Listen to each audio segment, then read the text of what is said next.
मैं जब कोटा से चला था तो मैंने पूछा था सभा स्थल पर क्या हाल है, और तब मुझे बताया गया था लगातार लोग आ रहे हैं। घड़ी में 3:30 बज गए।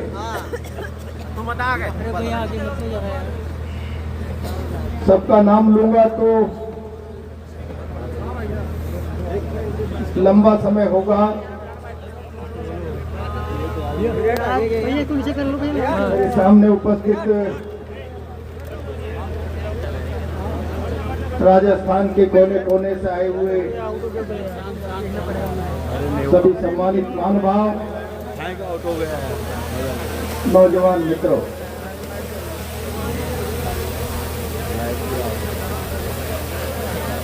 पिछले 2-3 घंटे से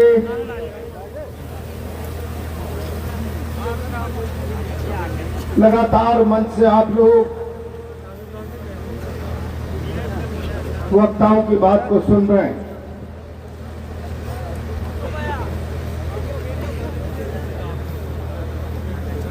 मेरे पास कोई नया विषय नहीं बचता, कोई नई बात आपके सामने रखूं।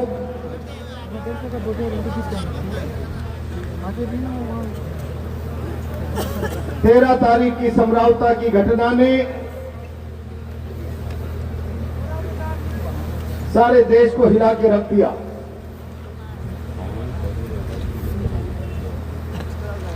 और मैंने कई बार कहा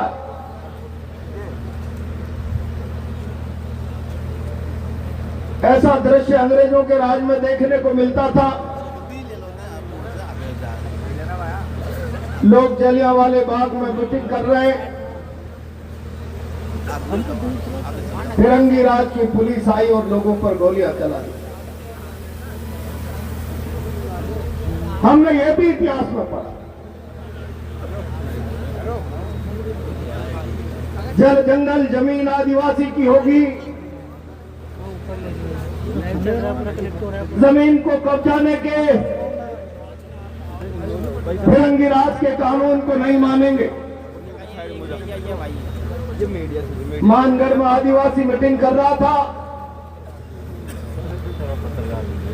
अंग्रेजों की राज की पुलिस ने चारों तरफ से घेर कर गोलियां चलाई।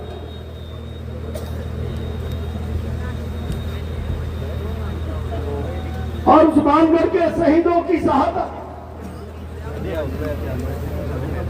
वो जलियांवाला बाग के शहीदों की शहादत की बुनियाद में रास्ता बनाया।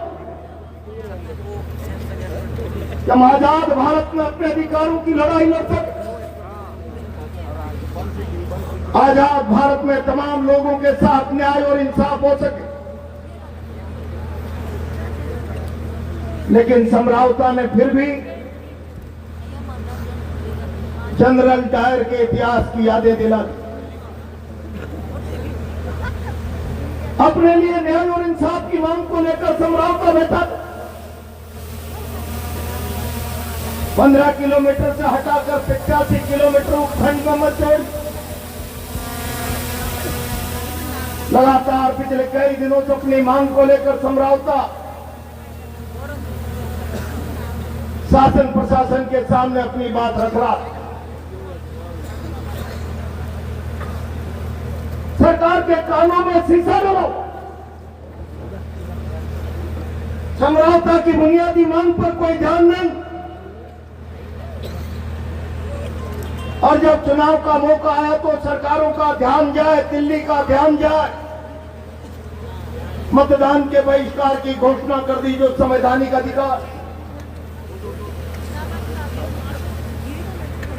क्या गुनाह किया नरेश मीणा ने? मैं आज इस मंच से जिम्मेदारी से कहना चाहता हूं, क्या समरावता की न्याय और इंसाफ की लड़ाई में नरेश की भागीदारी पाप हो गई? समरावता को इंसाफ मिलना चाहिए, इस आवाज को ताकत देना नरेश का अपराध बन गया। नरेश समरावता की आवाज को ताकत देने के लिए जाकर लोगों के आवाम के बीच में जाकर बैठ गया। नरेश ने थप्पड़ मार दी। मैं कह रहा हूं 45-50 दिनों से जेल में बंद है। मैं राजस्थान के मुख्यमंत्री जी से कहना चाहता हूं, मुख्यमंत्री जी, थप्पड़ कांड पूरे देश के मीडिया ने एक पक्ष में रख दिया,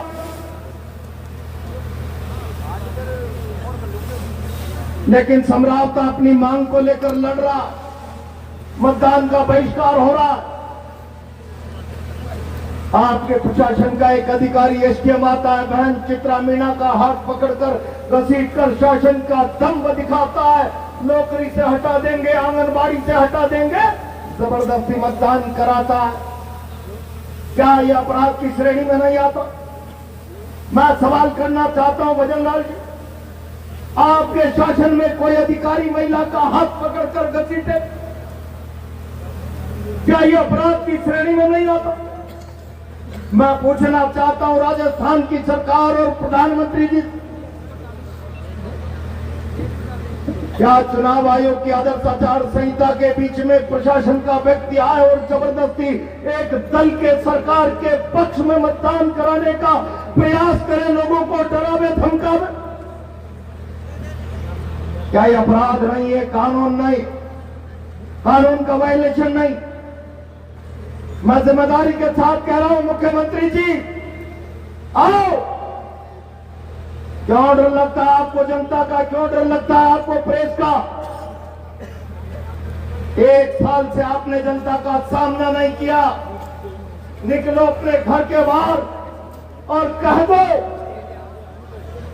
कि मेरे राज्य में कोई अधिकारी एक मां का, बहन का हाथ पकड़कर घसीटे, वो अपराध नहीं है। मेरे राज्य में कोई जबरदस्ती सत्ता के पक्ष में आदर्श आचार संहिता का उल्लंघन करके मतदान कराए, ये अपराध नहीं है। ये कहने का नैतिक साहस जुटाओ। मैं इस भीड़ से आग्रह करूंगा, हम आंदोलन वापिस ले लेंगे। हिम्मत हो तो कहो। और अगर ये अपराध की श्रेणी में है, शासन दादागिरी करके लोगों से मतदान करावे सत्ता के पक्ष, और अगर ये अपराध की श्रेणी में कोई इज्जतदार बहन का हाथ पकड़कर एक नौजवान अधिकारी बेइज्जत करने का प्रयास करे सत्ता के संरक्षण में, सत्ता के दम्भ में, तो मेरा सवाल है आज नगर फोर्ट से, मुख्यमंत्री जी, क्या किया है आपके शासन ने, आपके कानून ने उन गुनाहगारों के खिलाफ? ये सवाल प्रहलाद गुंजल का नहीं है। आओ, अगर आपके पास आंखें हैं तो खोल कर देखो। जहां तक नजर जा रही है लोगों का सैलाब आज नगर फोर्ट की धरती से, भजनलाल जी आपसे ये सवाल कर रहा है, इस बात का जवाब दीजिए। लेकिन मित्रों, मैं बहुत जिम्मेदारी के साथ कहना चाहता हूं, एक नौजवान लड़का निर्दलीय चुनाव लड़ लिया, मेरे तो छोटे भाई की तरह। सच मानना, मैंने उसके निर्दलीय उम्मीदवारी का समर्थन नहीं किया था, मना किया। मन में बहुत गुस्सा होने के बाद भी मैं बहुत दिनों तक चुप रहा कि कुछ लोग मुझ पर आरोप न लगा दे कि शायद मैंने इसको चुनाव लड़ने के लिए संरक्षण दिया। लेकिन मैं आज आप लोगों से पूछना चाहता हूं, भारत दुनिया का सबसे बड़ा प्रजातंत्र, जब प्रजातंत्र का बसंत पर्व आता है, लोग मतदान करते हैं और मतदान करके अपनी चुनी हुई सरकार, अपना प्रतिनिधि चुनता है। चुनाव से नेता का निर्माण होता है। राजस्थान विश्वविद्यालय की छात्र राजनीति से चलता हुआ वो नौजवान, जिसने अपने आप को जनता के विश्वास के भरोसे नेता के निर्माण के इस यज्ञ में भागीदार बना लिया। और मुख्यमंत्री जी, आपकी सरकार ने उसका रास्ता रोका। एक आदिवासी नौजवान विधायक नहीं बन जाना चाहिए। एक राजस्थान के नौजवानों की अब भड़कती हुई आवाज राजस्थान की विधानसभा में नहीं जानी चाहिए। सारे शासन की ताकत को उसे रोकने के लिए लगा दिया। मुख्यमंत्री जी, आपके शासन की ताकत के कारण वो आदिवासी नौजवान एमएलए तो नहीं बन पाया, लेकिन 60,000 वोट लेकर उसकी ताकत आपके विधायक से 4 गुना ज्यादा बन गई। जेल में डाल दिया। मैं कहना चाहता हूं मुख्यमंत्री जी, आप क्या कर रहे हो? आपने भाई नरेश मीणा को जेल में डाल दिया। लोहा तपता है तो सोना बनता है। नरेश जेल से आएगा 4 गुना ताकतवर बनकर आएगा। और इस भजन सरकार के खिलाफ जनता की आवाज को ताकत है। लेकिन मित्रों, इसमें भजनलाल जी का गुनाह क्या है, मैं नहीं समझ पा रहा। दुर्भाग्य इस राजस्थान का। पहले हम कहा करते थे राजा रानी के पेट से पैदा होता। लोकतंत्र आया, जलियांवाला बाग के शहीदों की शहादत ने रास्ता बनाया, मानगढ़ के आदिवासी की शहादत ने रास्ता बनाया। फिर हम राजा को पेटी से पैदा करने लगे। पहले पेट से राजा, फिर पेटी से राजा, और अब नई प्रथा पर्ची से राजा। और इसलिए भाई और बहनों, मैं कहना चाहता हूं, अपनी काबिलियत के आधार पर, संघर्षों के आधार पर, जनता के भरोसे के आधार पर जब सत्ता प्राप्त करने का सामर्थ्य नहीं होगा, केवल दिल्ली की कृपा से पर्ची के आधार पर सत्ता प्राप्त की जाएगी, तो जिसमें जनता का सामना करने का साहस नहीं होता, वो जनता के भय से अपने और जनता के बीच में पुलिस की दीवार रखता है। मैं भजनलाल जी कहना चाहता, कितने दिन आप पुलिस की दीवार से सुरक्षित रह पाओ? ये केवल आपका सवाल नहीं। मैं समरावता जाकर आया हूं। लोग कोरे नरेश मीणा की लड़ाई न समझे। जो चेहरा वहां पर आपके शासन के प्रशासन का नजर आया, दलित आदिवासियों के साथ अत्याचार हुआ। और ये नई कहानी नहीं। आपके राजनीतिक चरित्र को समरावता के बाद भारत की पार्लियामेंट में देश के गृह मंत्री के बयानों में प्रदर्शित कर। प्रधानमंत्री जी, आपकी सरकार की मानसिकता दलित विरोधी, आपकी सरकार की मानसिकता आदिवासी विरोधी, और आपके मुख्यमंत्री को यह मुगालता हो जाए कि ये चंद उड़ती धारियों की लाठियों के बल पर आदिवासी और दलित की आवाज को बंद कर सकते हैं, तो मानगढ़ के इतिहास का अध्ययन कीजिए। दुनिया की सबसे ताकतवर सरकार की गोलियों की आवाज भी दलित आदिवासी की आवाज को दबाने का सामर्थ्य नहीं रख पा। मैं चुनौती दे रहा हूं, बहुत जिम्मेदारी के साथ कहना था। मेरे सामने बैठे हुए सैलाब, मैं सैल्यूट कर रहा हूं आप।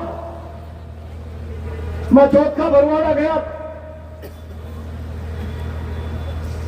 भाई प्रहलाद मीणा और मुकेश मीणा ने मुझे कहा कि आना ही पड़ेगा प्रहलाद गुंजल, बात खराब हो जाए। मैं निराश था संख्या देखकर। मुझे एक ने बड़े नेताजी ने कहा, प्रहलाद गुंजल अब मत बोल, मुद्दे की गर्मी खत्म हो गई। मैंने आग्रह पूर्वक कहा, हम मुद्दे की गर्मी और सर्दी के आधार पर जंग के फैसले नहीं करते, अन्याय के खिलाफ लड़ने के लिए आवाज उठाते। आप मुझे मुद्दे की गर्मी की बात बता रहे हैं, मैं आपका सम्मान करता हूं। आप मुझे जरा मुद्दे की गर्मी और सर्दी की बात बता रहे हो तो ये भी बता दो, क्या समरावता की घटना को आप अन्यायी मानते हो या नहीं मानते? और अगर अन्यायी नहीं मानते हो तो सार्वजनिक घोषणा कर दो। और अगर वो अन्याय है तुम जिंदा रहे, मुद्दा गर्म रहे, शरद रहे, हम अन्याय के खिलाफ बोलते रहेंगे। जब तक जहन में जान है तब तक अन्याय के खिलाफ आवाज उठती रहेगी। और आज मुझे फक्र है, मैंने परसों सोशल मीडिया पर कहा था, मुझे डर लग रहा था। भारत ने एक अद्भुत व्यक्ति खो दिया और उनके जाने के बाद भारत के प्रधानमंत्री जी, आप उनकी क्षमता को, उनकी ताकत को, उनके कृत्य को, उनकी राजनीतिक विरासत को कब्जाने का फैसला का प्रयास कर रहे, जबकि आपने प्रधानमंत्री बनते ही कहा था जरा रेनकोट पहनकर शावर के नीचे नहाना सीखे तो मनमोहन सिंह जी से सीखे। लेकिन उन मनमोहन सिंह जी के चले जाने के बाद एक व्यक्ति की ताकत का अंदाजा, उसकी बुद्धिमत्ता का अंदाजा दुनिया में भारत को किस प्रकार से आर्थिक महाशक्ति बनाने का रास्ता बना कर गया। आज आपने चाहे घटिया राजनीतिक मानसिकता से स्वीकार किया हो, उस मौके पर भी आपने आलोचना के पक्ष को नहीं छोड़ा। मैं आलोचना कर रहा हूं इस मंच से, मुझे डर लग रहा था कि 100 की इस घड़ी में मैंने लोगों से पूछा, उन्होंने कहा आनंद के कार्यक्रम में नहीं जा रहे हो, आप चाह रहे हो जुल्म से पीड़ित को न्याय दिलाने की बात कर, आप चाह रहे हो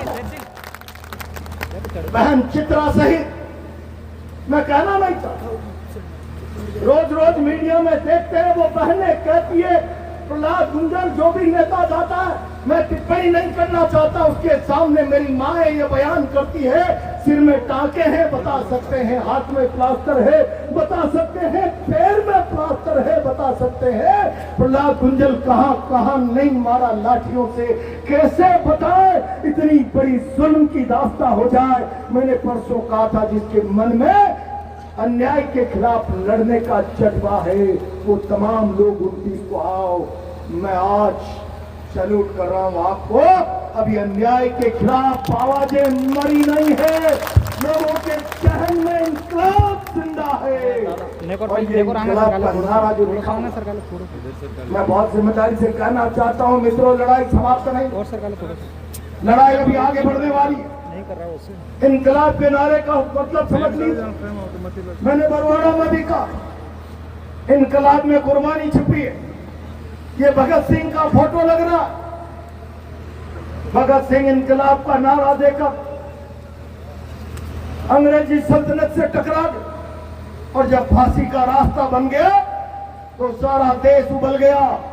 भगत सिंह को फांसी हुई तो गोरों को भगा कर रहेंगे, इस मुल्क में नहीं रहने देंगे। क्रांतिकारियों ने सलाह दे डाली, भगत सिंह आप बाहर जाइए, देश आपकी रिहाई के मामले में उबल रहा है, आप जाकर नेतृत्व करिए। भगत सिंह ने कहा हम मकसद के नजदीक आ गए। भगत सिंह को फांसी हुई तो गोरों को भारत में नहीं रहने देंगे, हम मकसद के नजदीक आ गए, देश में ये भाव आ गया।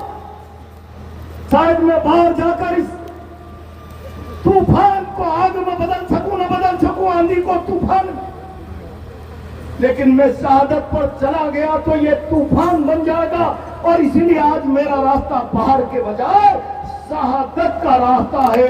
ये कुर्बानी इंकलाब में छुपी हुई है और आज ये इंकलाब भजन लाल की सरकार के खिलाफ नगर फोर्ट में गूंज रहा है। भजन लाल जी मैं चेतावनी दे रहा हूं, आपके पास राजनीतिक सामर्थ्य भी नहीं, आपके पास राजस्थान को समझने का राजनीतिक नजरिया भी।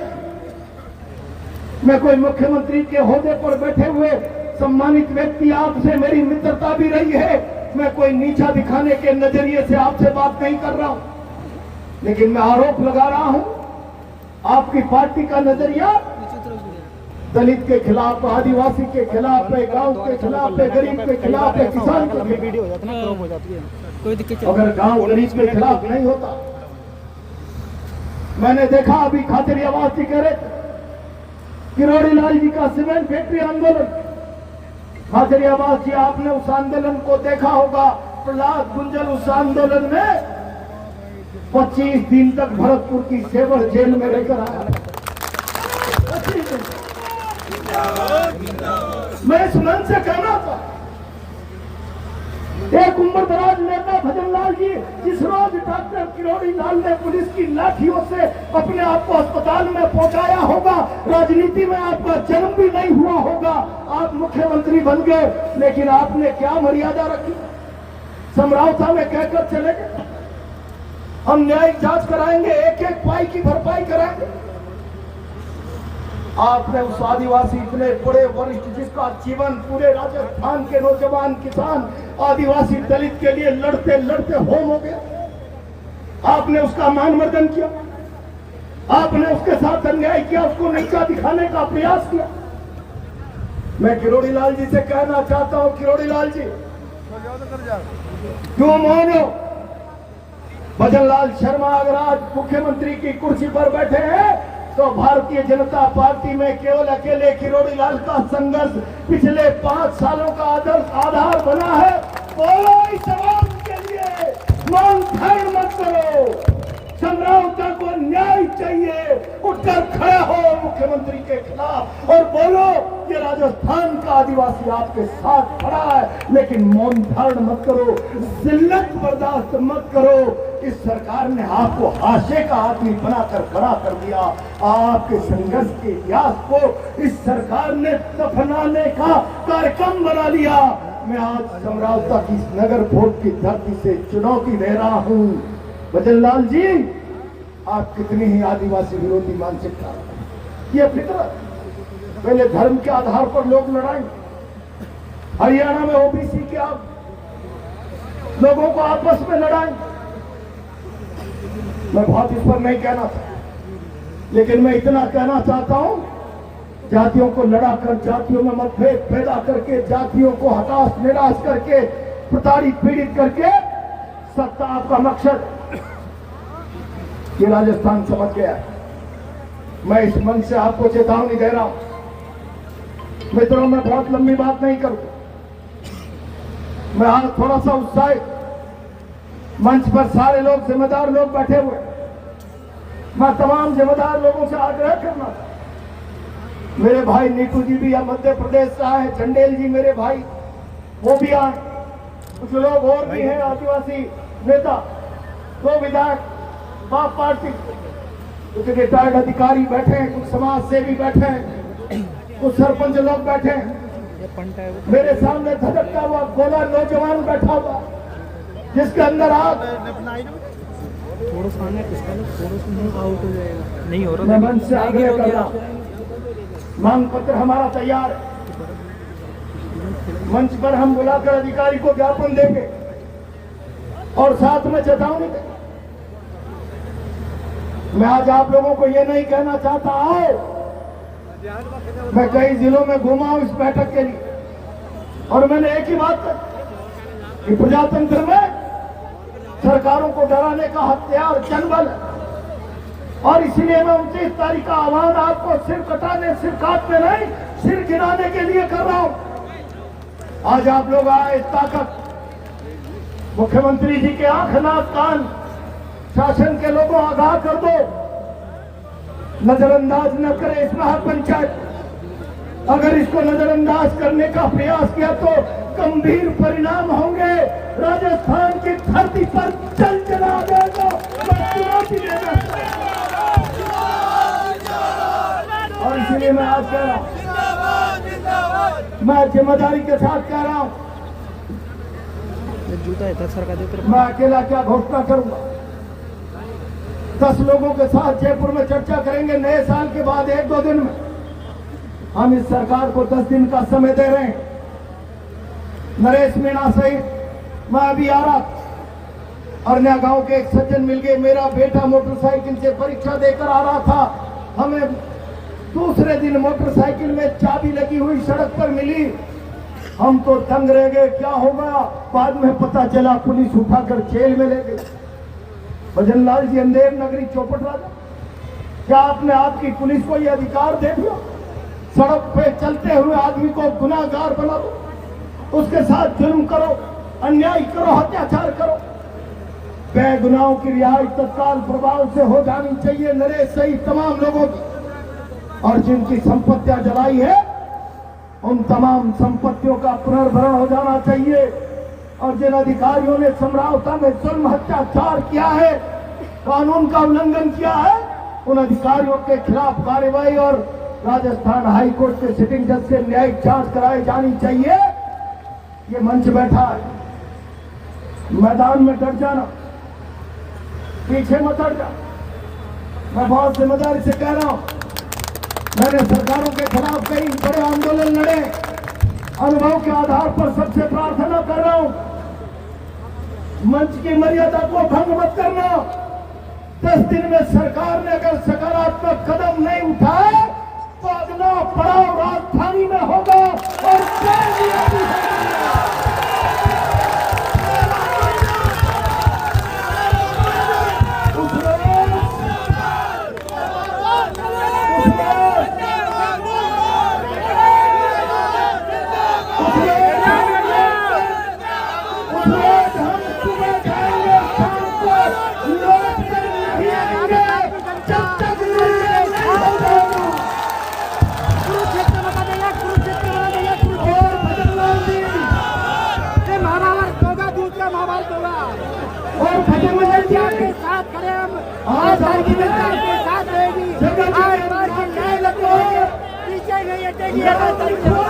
आदिवासियों का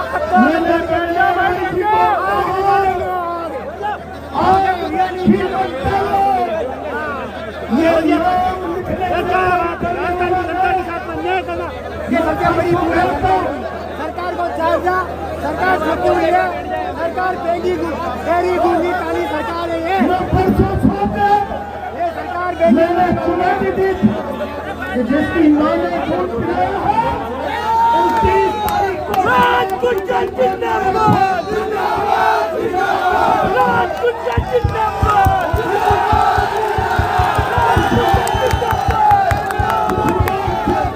राजकुंजन जिंदाबाद,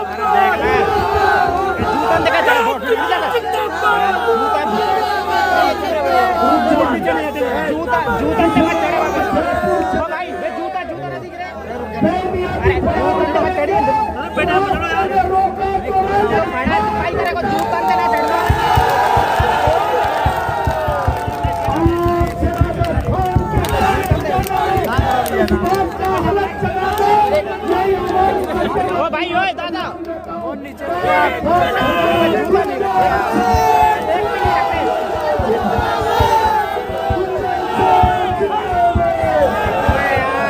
तेरी अगर रोजी रोटी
अंग्रेजी हुकूमत के बाद में हजारों आदिवासी मरते हुए शहीद हो गए। मैं उस धरती से आया हूँ राजा रजवाड़ों का राज गया, औपनिवेशी शासन गया और उसके बाद में लोकतंत्र स्थापित हुआ। हमें लगा कि लोकतंत्र के अंदर अब आदिवासी सुरक्षित होगा, दलित सुरक्षित होगा, हम सब लोग सुरक्षित होंगे। लेकिन दक्षिणी राजस्थान के अंदर, जो पूर्वी राजस्थान के अंदर हो, जो भी सरकार आई हो, हमने हमेशा न्याय की लड़ाई लड़ी है। बचाना क्या है? आपने बचाना करेंगे। अरे मेरी बात सुनो, यहाँ पर लाश उतारेंगे।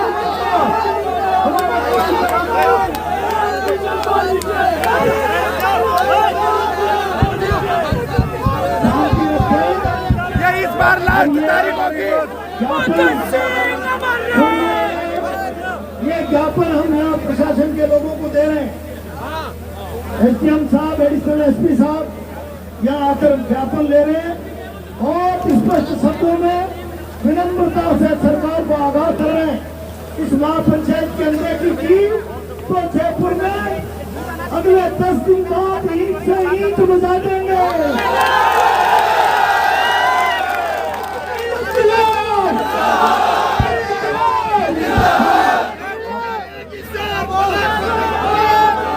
मैं बड़ी रंजी लेकर आया हूँ तो पूर्वी राजस्थान के नौजवान हमारी भी बात को सुन जाएंगे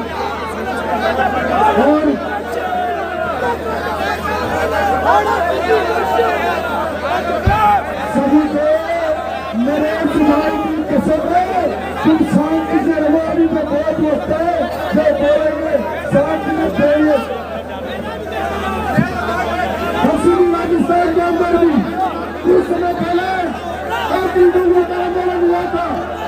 जिन लोगों के माँ बाप ने उनके बच्चे बचाने के लिए